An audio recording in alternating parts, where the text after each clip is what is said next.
Just to set the scene for our audience a little bit in terms of where Germany and U.S. trade relations are, we've put this up on a graphic. Our clients can easily pull this up, GTV Go, the U.S. trade deficit with Germany and how that's deteriorated since 1995. So not just the U.S. and China, it's not just the U.S. and some of the other countries, but it's also U.S. and Germany.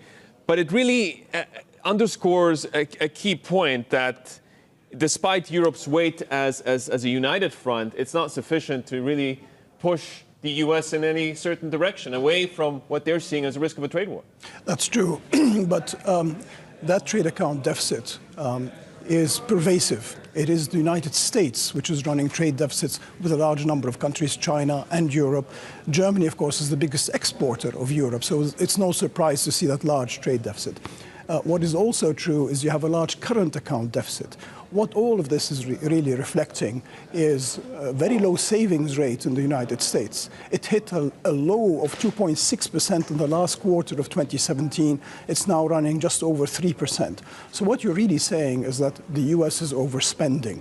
And when you have growth, you tend to suck in imports. So what we're seeing in terms of these trade numbers is precisely that. Those are the macroeconomics. Now, the approach of trying to say, I'm going to raise tariffs, is not going to deal with that problem. Why? Because you've just had a tax cut. You're also promising to increase spending. And all of that is going to mean increased imports and probably lower exports down the line. So it's no surprise, really, that Trump is trying to fight it by saying it's somebody else's fault.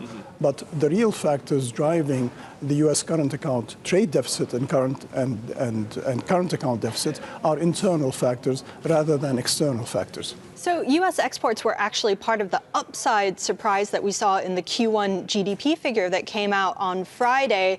As we discuss where the U.S. goes from here and the impact on global economic growth, we have to start factoring in all these trade concerns. So what do you think the impact actually is? Well, if you look at the exports, what's interesting, particularly, you mentioned oil a bit earlier. What we're seeing now is increased oil exports from the United States to Asia. Right. And there's this resumption of shale oil. And of course, shale oil is now competitive at $45 to $50 per barrel. That's the break even if you're starting a new well. Now, when you're seeing close to $70 or $65 to $70, that's a clear invitation to the U.S. to start exporting more oil, and that's what we're seeing. Now, moving down the line, the main question, and this is raising economic policy uncertainty, is where are we going on the trade front? Are you going to go towards a trade war? And it looks like the real trade war lies in a very different direction. It's a technology trade war. And this is where the EU, I think, will get together with the US and gang up, put it that way, against China.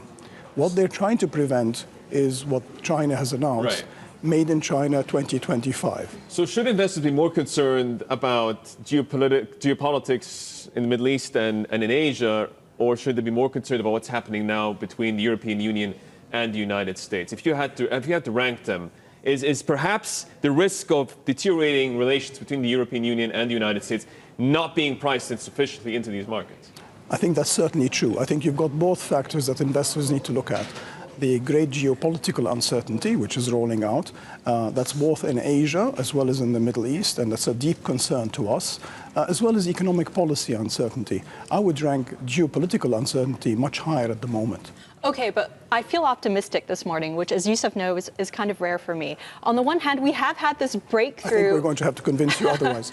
But we did have a breakthrough in North Korea-South Korea relations, seemingly, and that comes against this overall backdrop of trade tensions and ongoing tensions elsewhere. So let's discuss that. Net, should investors feel as positive as me this morning? Let's discuss that. So you had this historic occasion where North Korean leaders and South Korean leaders get together. So symbolic, pomp and circumstance, beautiful colors, a declaration, an announcement that you're going to denuclearize. But denuclearization means different things to the different parties. For North Korea, denuclearization means removing the U.S. nuclear umbrella over South Korea. It also means removing U.S. troops. And of course, there's another implication for Japan, which is included in the U.S. nuclear umbrella. Japan will look very badly at any denuclearization which would remove the umbrella. So Trump and a lot of the reactions have been what I would call irrational exuberance around this. Remember that the Trump administration, and Trump in particular, tends to be highly transactional. Right. So it is a particular event, but that is not strategy. When you go to China, Korea, Japan, they play chess, they play Go. They're not interested in transactional politics.